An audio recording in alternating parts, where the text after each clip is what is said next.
लगभग सिमिलर हैं CNC turning के जैसे। पहला कोड है G00 रैपिड ट्रैवल। G00 का यूज होता है टूल को वर्कपीस के पास लाने में। इस कोड के अप्लाई करने से हमारा टूल मैक्सिमम स्पीड और फीड के साथ वर्कपीस के पास आ जाता है। फॉर एग्जाम्पल, आपको वर्कपीस को किसी कोऑर्डिनेट पर भेजना है तो आप वो कोऑर्डिनेट दे दो और G00 लगा दो, वो टूल फास्ट मूवमेंट करके उस कोऑर्डिनेट पर पहुंच जाएगा।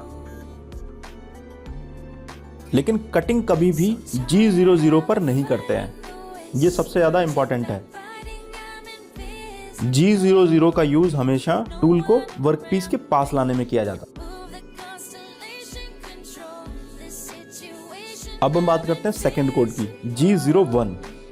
G01 का यूज होता है लीनियर इंटरपोलेशन, जिसका मतलब है आपका टूल एक स्ट्रेट लाइन, सीधी रेखा में कटिंग करेगा। चाहे वो X हो, Y हो, Z हो, कोई भी एक्सिस हो या XY हो। इसका मतलब ये है कि अगर आपका टूल डायगोनल यानी वर्कपीस से तिरछा होकर कटिंग करेगा बट एक सीधी लाइन में करेगा, तब भी हम G01 कोड यूज करेंगे। जैसे चैम्फर हम लगाते हैं तो हम G01 लगाएंगे, ये नहीं है कि ये तो टेढ़ा जा रहा है। हमारा मतलब है सिर्फ एक सीधी रेखा में।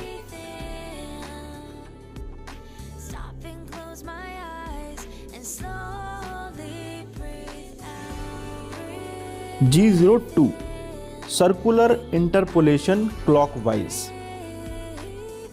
सर्कुलर इंटरपोलेशन का मतलब है आपका टूल घड़ी की सुई की दिशा में रोटेट करेगा। क्योंकि हम वर्कपीस को बेड पर फिक्स करते हैं, टूल हमारा रोटेट करता है, तो टूल हमारा रोटेट करेगा घड़ी की सुई की दिशा में। ये क्लॉकवाइज और एंटी क्लॉकवाइज का क्या चक्कर है? क्लॉकवाइज और एंटी क्लॉकवाइज का हम यूज इसलिए करते हैं क्योंकि कटिंग में हम चिप्स को बाहर की तरफ धकेलते हैं ताकि फिनिशिंग बेटर मिले। अगर हम टूल लेफ्ट साइड से स्टार्ट करते हैं तो हमें ये देखना है कि क्लॉकवाइज डायरेक्शन में हमारी चिप्स बाहर जा रही हैं या अंदर की तरफ जा रही हैं। अगर हम राइट साइड से यूज कर रहे हैं तो हमें काउंटर क्लॉकवाइज यूज करेंगे या क्लॉकवाइज यूज करेंगे, या आप अपने हिसाब से एडजस्ट कर सकते हो कि आप वर्कपीस के कौन से एज से कटिंग कर रहे हो। ध्यान ये रखना है कि जो चिप्स हम कटिंग करते हुए बाहर निकालते हैं, अगर हम अंदर से निकालेंगे तो वो चिप्स क्या करेंगी, जो वर्कपीस का जो एज है उसे डैमेज करते हुए निकलेंगी और वर्कपीस की फिनिशिंग बेकार हो जाएगी। तो VMC मशीन में हम ये ध्यान रखते हैं कि क्लॉकवाइज कटिंग करनी है या काउंटर क्लॉकवाइज कटिंग करनी है। तो सर्कुलर इंटरपोलेशन राउंड कटिंग में हम देखते हैं कि सर्कुलर डायरेक्शन क्लॉकवाइज में जा रही है या एंटी क्लॉकवाइज में जा रही है, उस हिसाब से हम G02 और या G03 देते हैं। G02 और G03 का यूज करने का यही मेन पर्पस है कि चिप्स की डायरेक्शन एक स्मूथ फ्लो में निकले और राउंड वर्कपीस किस शेप में बनाना है, इनसाइड सर्कल बनाना है या आउटसाइड सर्कल बनाना है। यहां पर भी हमें काउंटर क्लॉकवाइज और क्लॉकवाइज डायरेक्शन का ध्यान रखना होता है। तो मुझे लगता है कि G02 और G03 दोनों ही क्लियर हो चुके हैं। अब हम बात करते हैं G04 dual stop. Dual stop को मैंने CNC टर्निंग में भी बताया था और यहां पर भी मैं बता देता हूं। डुअल स्टॉप का यूज हम करते हैं टूल की एक्सिस को होल्ड करने के लिए, यानी वर्कपीस की जो एक्सिस हैं X और Y, जिसमें आपका बेड मूव करता है, वो होल्ड हो जाएगा, प्लस जहां पर आपका टूल लगा है यानी Z एक्सिस में, वो भी होल्ड हो जाएगा। बट आपका जो टूल है वो रोटेट करता रहेगा। अब इसका यूज हम क्यों करते हैं? इसका यूज करते हैं ड्रिलिंग ऑपरेशन है या बोरिंग ऑपरेशन है, तो वहां पर हमें एंड पॉइंट पर, जहां पर हमें रोकते हैं टूल को, वहां पर फिनिशिंग बेटर चाहिए होती है। यानी कि एंड पॉइंट पे क्या रहता है, कुछ चिप्स छूट जाती हैं, तो उनको निकालने के लिए हम थोड़ी देर तक टूल को वहीं पर खड़ा करके रोटेट करते हैं। जिससे होता क्या है कि जो नीचे का बर वाला पोर्शन है, लाइट छोटी छोटी बर रह जाती है, वो सभी रिमूव हो जाती है और फिनिशिंग बेटर मिलती है। और G04 को यूज कैसे करते हैं इसका सिंटेक्स भी बता देता हूं मैं। G04 लिखते हैं, उसके बाद हम P लिखते हैं और उसके बाद ड्यूरेशन ऑफ टाइम, कितने टाइम तक हमें रोकना है। P में क्या है, हम मिली सेकेंड्स में देते हैं। मिली सेकेंड्स क्या होते हैं, एक सेकंड में 1000वां हिस्सा, यानी एक सेकंड में 1000 मिली सेकेंड्स होते हैं। तो जितने मिली सेकेंड्स तक हमें रोकना है, टूल को होल्ड करना है, वो हम P में वैल्यू को दे देते हैं। इस तरह से हमारा टूल की अनमूविंग कंडीशन को डिफाइन करता है G04। अगर हमें वैल्यू सेकेंड्स में देनी है, यानी ज्यादा टाइम के लिए रोकना है, तो G04X या U लिख सकते हैं। ये अलग अलग कंट्रोल सिस्टम के हिसाब से है। फानुक कंट्रोल में U लिख दो या X लिख दो, कुछ भी लिख दो आप। उसके बाद आप टाइम लिख दो, सेकंड में काउंट होगा। जैसे मिली सेकंड में काउंट हो रहा था P लिखने पर, उसी तरह से आप X या U लिखोगे तो वहां पर वैल्यू सेकंड्स में कैलकुलेट होगी। ये बहुत ही छोटे टाइम के लिए यूज किया जाता है। ये नहीं है कि आप इसे 1 मिनट के लिए रोक दो, 2 मिनट के लिए रोक दो, ऐसा नहीं है। कुछ सेकंड के लिए यूज किया जाता है इसका, ठीक है। अब हम मूव करते हैं नेक्स्ट कोड की तरफ। G17 मिलिंग मशीन में G17, G18, G19 तीन प्लेन होते हैं। ये प्लेन के लिए हम यूज करते हैं। प्लेन का मतलब होता है कि एक सरफेस, कि आपका वर्कपीस किस तरह से रखा हुआ है।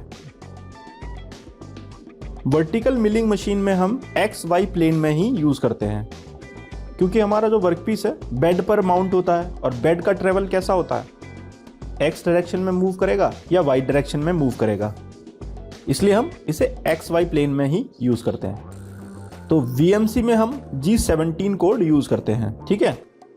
और HMC है, उसमें हम क्या करते हैं, ZX प्लेन भी सेलेक्ट कर सकते हैं, YZ प्लेन भी सेलेक्ट कर सकते हैं। हॉरिजॉन्टल मशीनिंग सेंटर जिसको बोलते हैं, वहां पर हम G19 और G18 कोड यूज करते हैं। अब ये भी क्लियर हो गया प्लेन कौन सा सेलेक्ट करना है। VMC मशीन की प्रोग्रामिंग हम स्टार्ट कर रहे हैं, तो हम G17 कोड ही यूज करेंगे, क्योंकि अभी तक मैंने जितने भी प्रोग्राम बनाए हैं उसमें G17 कोड का ही यूज किया है। बाकी देखते हैं कि G18 भी यूज कर सकते हैं VMC में या नहीं कर सकते, देखेंगे। क्या पता कुछ नया एडवांसमेंट आ जाए इन फ्यूचर, ठीक है। तो अभी के लिए ये इतने हो गए। अब हम मूव करते हैं नेक्स्ट कोड पर। G28 G28 कोड का यूज होता है return to reference position. Reference position क्या होती है? रेफरेंस पोजीशन होती है हमारी मशीन की होमिंग पोजीशन, यानी जहां पर हमारी मशीन की वैल्यू X0, Y0 और Z0 हो। देखो रेफरेंस पॉइंट दो टाइप के होते हैं, एक वर्कपीस रेफरेंस पॉइंट, एक होता है machine reference point. Machine reference point होता है जहां पर मशीन की कोऑर्डिनेट की वैल्यू 0, 0, 0 जिसे ओरिजिन बोलते हैं, और दूसरा जहां पर वर्कपीस रेफरेंस पॉइंट वो होता है जहां पर वर्कपीस के कोऑर्डिनेट X0, Y0 और Z0 होते हैं, ठीक है। तो ये दो पॉइंट हमें याद रखने हैं कि हम वर्कपीस रेफरेंस पॉइंट पे ले जा रहे हैं टूल को या मशीन रेफरेंस पॉइंट पे ले जा रहे हैं। तो G28 का यूज हम करते हैं मशीन रेफरेंस पोजीशन पर। G28 के साथ आप दे दो X0, Y0, Z0, 3 एक्सेस होती हैं VMC में, तो तीनों की वैल्यू 0 दे दो, तो आपके बेड जो है अपने आप ही मशीन होमिंग पोजीशन पर पहुंच जाएगा। अब हम मूव करते हैं नेक्स्ट कोड G40, G41 और G42। ये तीनों ही कोड बहुत इंपॉर्टेंट है। CNC टर्निंग में मैंने बताए थे, बट आपको उस ढंग से नहीं समझ में आए। कई लोगों का रेस्पॉन्स आया, सर एक बार फिर से बताओ, तो यहाँ पर समझ लो आप। G41 और G42 समझ लिया तो G40 अपने आप समझ जाओगे। G41 है कटर कंपनसेशन लेफ्ट और G42 है कटर कंपनसेशन राइट। पहले तो हम समझते हैं कि कंपनसेशन होता क्या है। कंपनसेशन का मतलब होता है छूट। अब हम मशीन के टूल को कंपनसेशन कैसे देते हैं? जब हम ऑफसेट लेते हैं यानी कि x0, y0 और z0 वर्क पीस पर लेते हैं एक पॉइंट, तो वहां पर हमारा टूल जो है उसका सेंटर वर्क पीस के ओरिजिन से मैच करता है। सही है, क्योंकि टूल हमारा 0 रेडियस का तो होता नहीं है, उसकी कुछ ना कुछ रेडियस होती है। तो वो रेडियस क्या होती है, वर्क पीस के अंदर, यानी वर्क पीस की डायमेंशन है, कोई भी डायमेंशन है, उसमें घुस जाती है। तो जितनी रेडियस अंदर चली जाती है वर्क पीस के कॉर्नर साइड से, यानी वर्क पीस का जो कोना है उसके अंदर एंटर हो जाती है, तब भी हमारी जो ऑफसेट वैल्यू है वो 0 0 दिखा रहा है, बट टूल हमारा वर्क पीस के अंदर घुस चुका है। अब अगर हम यहाँ से स्टार्ट कर देंगे कटिंग स्टार्ट करेंगे, तो हमारा 0 0 पर तो हमारी कोई कटिंग होनी नहीं चाहिए, लेकिन कटिंग कर रहा है वो मटेरियल। तो ये मटेरियल ना कट करे, इसके लिए हम कंपनसेशन देते हैं। इसमें क्या होता है कि हम टूल को या तो लेफ्ट डायरेक्शन में मूव करेंगे वर्क पीस के कॉर्नर से, या राइट डायरेक्शन में करेंगे। अब लेफ्ट और राइट हम क्यों करते हैं, मान लो आप टूल को एक राइट कॉर्नर से स्टार्ट कर रहे हो और टूल आपका वर्क पीस के अंदर घुस रहा है, तो आप कटर कंपनसेशन लेफ्ट दे दो, तो आपका टूल साइड में हो जाएगा। बट यही चीज अगर आप दूसरी डायरेक्शन से स्टार्ट कर रहे हो कटिंग, और आपने यही चीज लेफ्ट दे दी, तो वो टूल आपका वर्क पीस से और दूर पहुंच जाएगा। तो मशीन के हिसाब से तो वो कटिंग कर रहा है, तो मशीन के हिसाब से तो आपका टूल वर्क पीस के कॉर्नर एज पे पहुंच गया, बट वो तो दूर पहुंच गया ना। तो जो कोऑर्डिनेट अब प्रोग्राम के दोगे तो वो अलग चलेंगे। इसलिए क्या होता है कि हमारा जो टूल है वो कॉर्नर से बिल्कुल चिपक के कटिंग करना स्टार्ट करेगा, और उसको एग्जैक्ट पता होगा कि हमारा जो वर्क पीस है, जॉब है, वो अब कटिंग स्टार्ट होने वाली है। इसलिए हम कटर कंपनसेशन लेफ्ट और कटर कंपनसेशन राइट देते हैं।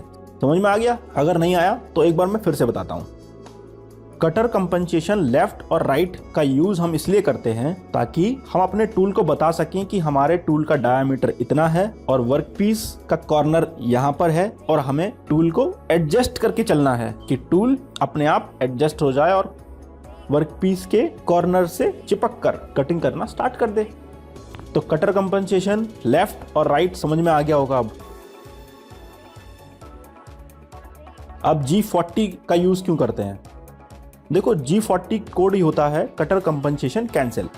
क्योंकि हम प्रोग्राम बनाते हैं तो या तो हम कटर कंपनसेशन लेफ्ट देंगे या राइट देंगे, बट ये कटर कंपनसेशन क्या है, मशीन एक बार रीड कर लेती है तो वो अगले प्रोग्राम में भी वही कटर कंपनसेशन रखती है। मान लो आपने दूसरा प्रोग्राम लगाया और वहां पर आपने G41, G42 नहीं दिया, तो जो लास्ट प्रोग्राम में आपने दे रखी है कटर कंपनसेशन, वही लेकर वो मशीन आपकी कटिंग स्टार्ट कर देगी। तो इसलिए हम G40 कोड यूज करते हैं ताकि पिछले प्रोग्राम की जो कंपनसेशन है वो कैंसिल हो जाए, और अब नई कंपनसेशन है वो हम इस वर्क पीस के हिसाब से लगाएंगे। इसे कहते हैं हम G40 cutter compensation cancel. G40 code समझ में आ गया होगा। अब हम मूव करते हैं नेक्स्ट G43, G44 और G49। ये भी बिल्कुल सेम है G40, G41 और G42 की ही तरह। बस इसमें क्या करते हैं, हम टूल की हाइट की डायरेक्शन में कंपनसेशन देते हैं। एक चीज मैं बताना भूल गया था आपको, G40, 41 और 42 में ये कंपनसेशन हमेशा वैलिड होती है X और Y प्लेन में, यानी कि वर्क पीस के प्लेन में। ये YZ और ZX प्लेन में नहीं होगी, ये सिर्फ लीनियर इंटरपोलेशन के साथ वैलिड रहेगी, यानी G01 या G00। वहां पर आपकी जो वैल्यू है G40, 41 और 42 ये वैलिड होंगी। G02 और G03 में वैलिड नहीं होंगी, क्योंकि वो तो आपका सर्कुलर इंटरपोलेशन क्लॉकवाइज और काउंटर क्लॉकवाइज है। ठीक है,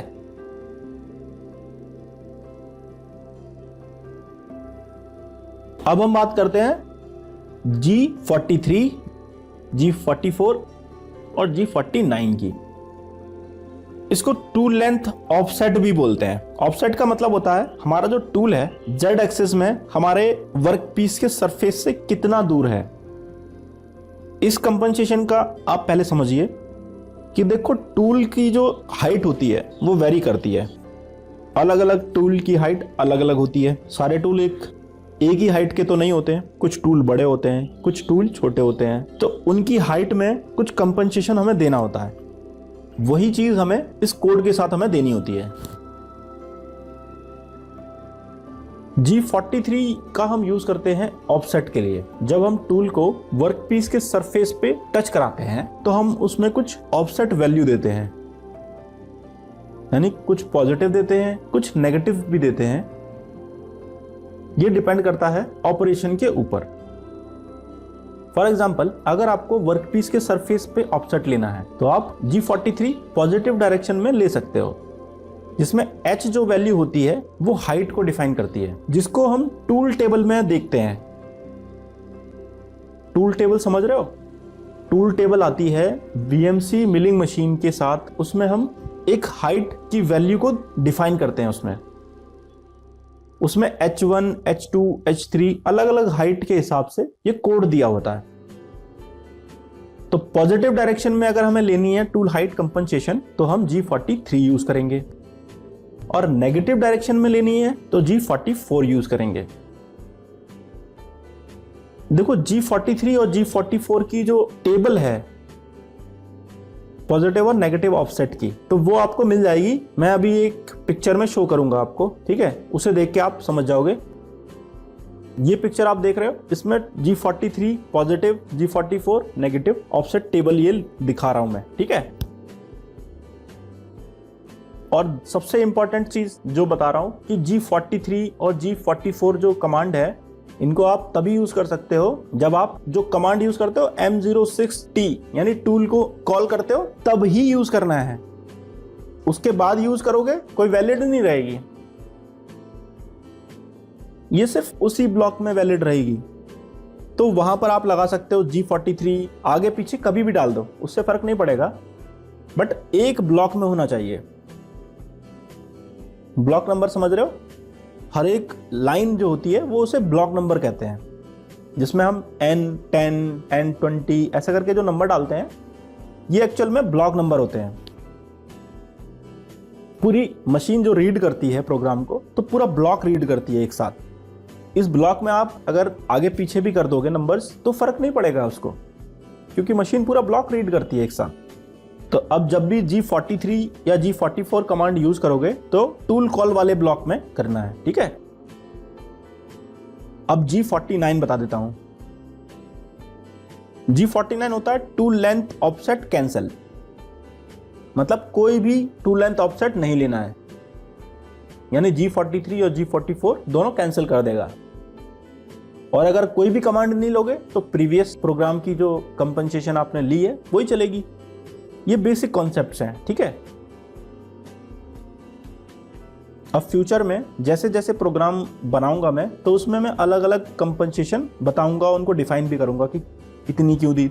ऐसा नहीं है कि अभी खत्म कर दिया मैंने, ठीक है? तो ये अब ये कंप्लीट हो गया। अब मूव करते हैं नेक्स्ट कोड की तरफ। G53 का यूज हम करते हैं वर्क कोऑर्डिनेट सिस्टम को एक्टिवेट करने में।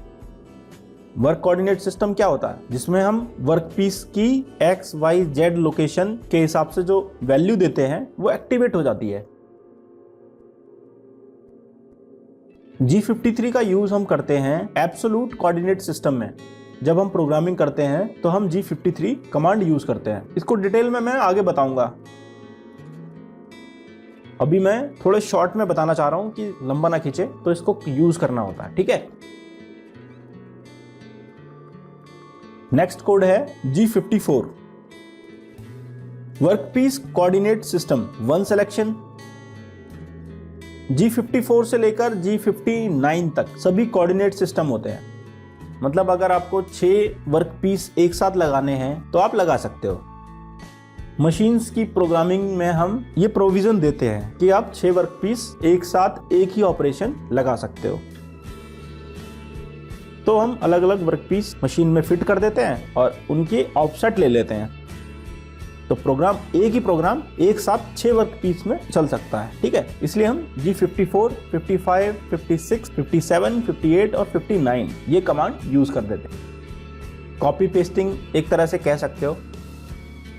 इन कमांड्स का यूज वर्कपीस कोऑर्डिनेट सिस्टम को एक्टिवेट करने में होता है, ठीक है? अब G73 से लेकर G89 तक ये कुछ कैंड साइकिल हैं, इनको मैंने अलग अलग वीडियो में एक्सप्लेन किया है, इनको मैं अभी एक्सप्लेन नहीं करूंगा, बट मैं थोड़ा सा बता देता हूं। कैंड साइकिल क्या होती है? एक स्पेशल डिजाइन किया हुआ प्रोग्राम होता है जो मशीन को उस प्रोग्राम के बारे में बताता है कि ये पर्टिकुलर ऑपरेशन है। फॉर एग्जांपल, आपको ड्रिलिंग करनी है तो आप G81 कमांड लगा दो, तो वो मशीन आप समझ जाएगी कि ड्रिलिंग करनी है। G82 काउंटर बोरिंग करनी है, ड्रिलिंग साइकिल है ये भी। उसी तरह से G85 है बोरिंग साइकिल, G84 है टेपिंग साइकिल। टेपिंग करना है तो मशीन को उसी पैरामीटर के अकॉर्डिंग रन कराएगी। ये एक्चुअल में एक स्पेशली डिजाइंड साइकिल्स होती हैं, इनमें हमें कुछ पैरामीटर्स देने होते हैं। तो इनको मैंने डिटेल में बताया है, कहाँ पर? अपनी अलग अलग वीडियो में। G81 के नाम से आप सर्च करोगे तो वहां पर मिल जाएगी, और मेरे चैनल पे जाके आप ढूंढ सकते हो। अब है G90 एब्सोल्यूट कमांड या absolute coordinate system. Absolute coordinate system का यूज होता है ओरिजिन से हमारी डायमेंशंस को कैलकुलेट करने में। ओरिजिन यानी कि x0, y0 और z0 एक पोजीशन हम मानते हैं, जो मशीन को हम बताते हैं कि यहां पर x0, y0 और z0 है। ये ऑफसेट के टाइम पे हमें देनी होती है वैल्यू। वर्कपीस की जितनी भी डायमेंशन है, यानी कि आपको अगर x डायरेक्शन में कटिंग करनी है तो जो वैल्यू कैलकुलेट होगी वो ओरिजिन पॉइंट से होगी। अगर आप x से 10 mm आगे मूव कर गए और फिर वहां से आगे मूव करोगे y में 10 mm, तो जो कोऑर्डिनेट होंगे उस पॉइंट के वो भी कैलकुलेट होंगे आपके ओरिजिन पॉइंट से। 10 mm से आप पहुंच गए, वहां से कैलकुलेट नहीं होगी डिस्टेंस, डिस्टेंस कैलकुलेट होगी आपकी ओरिजिन पॉइंट से। तो ये हम कमांड देते हैं एब्सोल्यूट कमांड G90 से। ज्यादातर प्रोग्रामिंग हम एब्सोल्यूट कोऑर्डिनेट सिस्टम में ही करते हैं। अब हम बात करते हैं इंक्रीमेंटल कमांड की, G91। G91 कमांड का यूज होता है ओरिजिन को शिफ्ट करने के लिए। मतलब अगर कोई क्रिटिकल डिजाइन है वहां पर आप G91 कमांड यूज कर सकते हो छोटे छोटे प्रोग्राम बनाने में। इसमें क्या होता है कि जो आपका ओरिजिन है x0, y0, z0 ये शिफ्ट होता रहता है। यानी आप अगर x 10 mm पहुंच गए तो x 10 mm से जो नेक्स्ट डायमेंशन आप दोगे वो उस पॉइंट से कैलकुलेट होगी। यानी जो नेक्स्ट पॉइंट है x 10 वाला वो अगले प्रोग्राम में 0 हो जाएगा, x की वैल्यू 0 कंसीडर करेगा, और वहां से आप 5 mm दे दो। पॉजिटिव नेगेटिव ये डायरेक्शन को डिफाइन करता है, ठीक है। G91 कमांड सिंपल प्रोग्राम बनाने के लिए होती है। मशीन को बहुत आराम से रीड हो जाता है कि अब मुझे 10 mm आगे मूव करना है या पीछे मूव करना है। अगर पॉजिटिव दोगे तो पॉजिटिव डायरेक्शन में मूव करेगा, अगर नेगेटिव दोगे तो वो नेगेटिव डायरेक्शन में मूव करेगा। फिर आपको लास्ट जो पोजीशन है यानी ओरिजिन पोजीशन है उस पर ध्यान नहीं देना है, क्योंकि ओरिजिन आपका जहां पर आप पहुंच गए वहीं पर बन गया। सबसे आसान तरीका यही है कि जहां तक पहुंच गए उसी को आप ओरिजिन मान लो, अब वहां से वैल्यू दे दो किधर कटिंग करनी है। इस कमांड का यूज डिजाइन डेवलपमेंट में होता है, यानी ट्रायल के टाइम पे आपको तो पता नहीं है कि कितना मूव करना है, तो आप कमांड देते रहो और आगे बढ़ते रहो। या फिर आप कहीं पहुंच गए, अब उसको दोबारा वापस होम पोजीशन पे लाना है, तो आप उस पोजीशन का कोऑर्डिनेट दे दो और आपका टूल वहां मूव कर जाएगा। तो ये इंक्रीमेंटल कमांड है, क्योंकि आपका जो ओरिजिन है वो इंक्रीमेंट होता रहता है, आगे बढ़ता रहता है, शिफ्ट होता रहता है, ठीक है।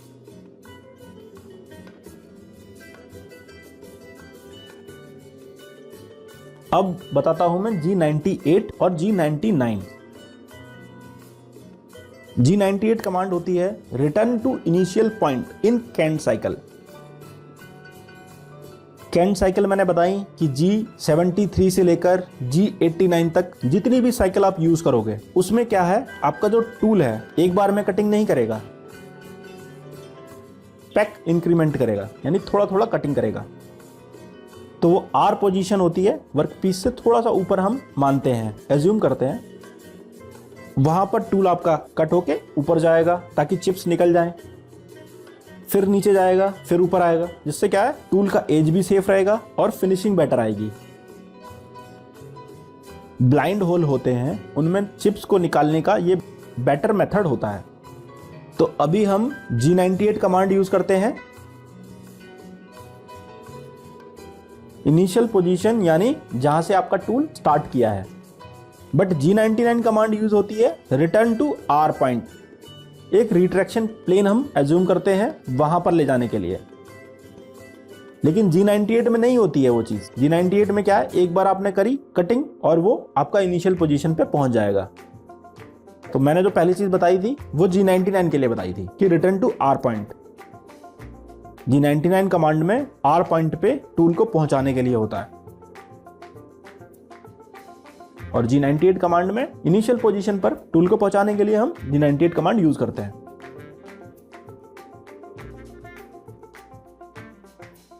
तो ये मैंने बताई आपको G98, G99। इसके अलावा भी अभी बहुत सारी इंपॉर्टेंट G कोड्स हैं जिनको अभी बताना जरूरी है, बट उनको मैं अगर यहां एक्सप्लेन करूंगा तो आपको समझ में नहीं आएगा। उनको प्रैक्टिकल के साथ एक्सप्लेन करेंगे। जैसे कि बता देता हूं कौन कौन